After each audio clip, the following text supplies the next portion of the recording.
Hello friends, कैसे हैं आप। तो चलिए मैं आपको बताती हूँ महाराज की जय हो के रिव्यू में आप क्या देखेंगे। आप देखेंगे कि जैसे ही संजय को पता चल जाता है कि महाराज ने जुए में उसको भी मतलब लगा दिया है और वो सब कुछ हार गए हैं, तो वो बहुत ज़्यादा गुस्से में होता है और कहता है महाराज आप मुझे कैसे लगा सकते हैं मुझसे बगैर पूछे। तो अभी वहाँ पे सूर्यभान हंसने लगता है और कहता है कि देखो ना, अब तुम हमारे हो गए हो, जाओ कहीं पे भी कोना ढूंढ लो और वहाँ पे बैठ जाओ। तभी वहाँ पे वो कहता है कि नहीं अभी नहीं। तभी वहाँ पे जो दशराज होता है वो चिल्लाकर बोलता है ऐसा नहीं हो सकता, और अभी यहाँ पर मतलब मैं एक दाव और खेलूँगा, और अगर मैं उस दाव में हार गया तो मैं तुमसे सारा मतलब अपना राज्य वगैरह सब तुम्हें दे दूंगा, मतलब राज्य त्याग करके चला जाऊंगा। तभी वो मतलब सूर्यभान बहुत ज़्यादा खुश हो जाता है और कहता है और अगर हम हार गए तो हमने जितना भी तुमसे धन जीता है या तुम्हारे जितने भी सेनापति हमने या सेना जितनी भी जीती है वो सब हम तुम्हें वापस कर देंगे। तभी वहाँ पे जो शकुनी होता है वो पासे फेंकता वही होता है, संजय उसे मना कर देता है, कहता है कि हमें शकुनी पे डाउट है और हम खुद पासे फेंकेंगे। तभी वो खुद पासे फेंकता है लेकिन वो फिर से हार जाता है और वो कहता है कि अब सूर्यभान बहुत ज़्यादा खुश होता है, शकुनी भी बहुत ज़्यादा खुश होता है और कहता है अब तुम ये राज्य मुझे दे दो। तभी वहाँ पे संजय कहता है महाराज ने बोला था मैं राज्य त्याग दूंगा, ये नहीं बोला था कि तुम्हें राज्य दे देंगे, इसलिए तुम्हें राज्य लेने के लिए इलेक्शन करना होगा और अगर तुम इलेक्शन में जीत जाते हो तब तुम वहाँ के राजा बनोगे। ये सुनकर वहाँ पे थोड़ी सी जो प्रजा होती है वो कंफ्यूज हो जाती है, क्या इलेक्शन होता है। तभी वो उसे बताता है कि जो पब्लिक है यानी कि जो प्रजा है वो जिसे चुनेगी अब वही मतलब राजा बनेगा। तभी वो कहता है ठीक है इलेक्शन कर देना। उधर मंदोदरी दिखाते हैं कि वो मतलब थोड़ा सा भागती भी रहती है क्योंकि उसके पीछे कुछ सेनापति पड़े हुए हैं, कुछ सेना पड़ी हुई है, क्योंकि उसने किसी से उधार जो लिया हुआ है।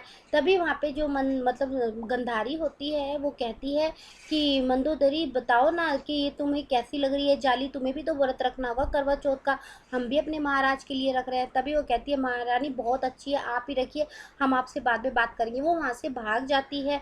उधर वैसे गंधारी जो है वो व्रत वगैरह रखती है और जो वहाँ पे दशराज है वो थोड़ा देर में पहुँचते हैं, तो उसके जो सेनापति होते हैं या सेना जो होती है वो उसे अंदर जाने नहीं देती है। वो कहता है भले ही मैं अब राजा नहीं रहा हूँ लेकिन मैं अपने कक्ष में तो जा सकता हूँ ना। तभी वो मतलब कहता है किसकी हिम्मत हुई कि जो मुझे अपने कक्ष में जाने भी नहीं दे रहा है।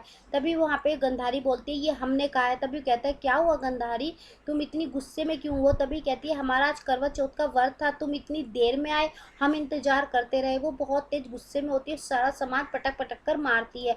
तभी उधर दिखाते हैं जो संजय होता है वो कहता है कि मंदोदरी से कि जाकर कि अरे यार तू इतना खुश क्यों हो रहा है। तभी वो कहता है अब ये गाड़ी तैयार हो गई है प्रेजेंट फ्यूचर में जाने के लिए, क्योंकि हम पास्ट में हैं और हमें फ्यूचर में जाना है।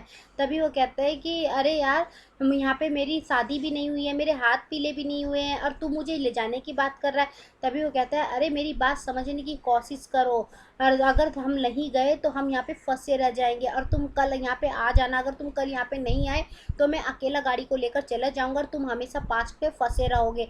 तभी उधर दिखाते हैं कि कुछ गुंडे मतलब कुछ सेना आ जाती है और वो कहती है वो मतलब तीर की बरसात सी करने लगती है। तभी संजय कहता है ये तीर कहाँ से आ रहे हैं। तभी वो उसे बताता है कि मैंने कुछ पैसे उधार लिए थे और इसी वजह से वो मुझसे पैसे मांगने के लिए मुझ पर वार कर रहे हैं। तभी वो कहता है तेरा किस चीज़ का खर्चा है, तूने किससे उधार ले लिया। तभी वो झूठ बोल देता है इलेक्शन है ना इसीलिए। वो कहता है पता नहीं तेरे चक्कर में मैं क्यों मर रहा हूँ। तभी वो मतलब जोर से बोल देती है मंदोदरी कि जिस अगर तुमने मुझे मारा तो मेरे साथ संजय सारथी है, वो तुम सबको मार देगा। तभी वहाँ पे जो मतलब बहुत सारी मतलब सैनिक खड़े हुए होते हैं बाहर जो तीर की बरसात करते हुए होते हैं। तभी वो कहते हैं कि अरे अंदर तो संजय सारथी है, अगर वो बाहर आ गया तो हम सबको मार देगा, वो बहुत उसका वाहन और वो बहुत ज़्यादा ताकतवर है, क्यों अब हमें क्या करना चाहिए, हमें यहाँ से भाग जाना चाहिए। तभी वहाँ से मतलब एक सैनिक बोलता है अरे हमें झोपड़ी में आग लगा देनी चाहिए जिस झोपड़ी में वे दोनों हैं। तभी वो कहता है हाँ आइडिया बुरा नहीं है। तभी वो झोपड़ी में आग लगा देता है और आग जलने से वो बहुत ज़्यादा घबरा जाते हैं। वो तुरंत गाड़ी में दोनों बैठ जाते हैं और गाड़ी लेकर चले जाते हैं। तो वो प्रेजेंट में अपने मतलब अपनी लाइफ में मतलब पहुंच चुके हैं, पास से निकल चुके हैं।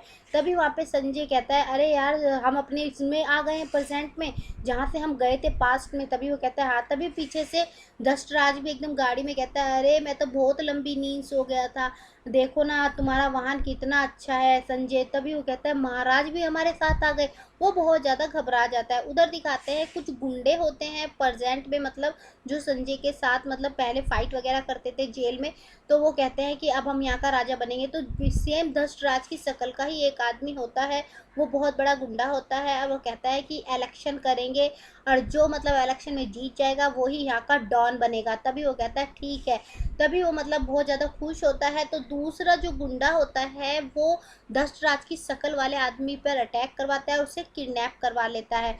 वो किसी तरह वहाँ से भाग जाता है, वहीं पे एपिसोड खत्म हो जाता है। अब क्या वो जो दूसरा डॉन है वो सच में ही जो क्या धृतराज को किडनैप कर लेगा, और वो सोचेगा ये तो पहले वाला गुंडा है। वो नहीं जानता ये तो पास से निकल के धृतराज आया है राजा। और जब वो मतलब फंस जाएगा तो क्या संजय उसे बचाकर फिर से उसे पास्ट में छोड़ के आएगा, और कैसे छोड़ पाएगा? ये सब जानने के लिए आपको मेरे चैनल पर बने रहना है। लाइक कीजिए, कमेंट कीजिए, सब्सक्राइब कीजिए। Thank you.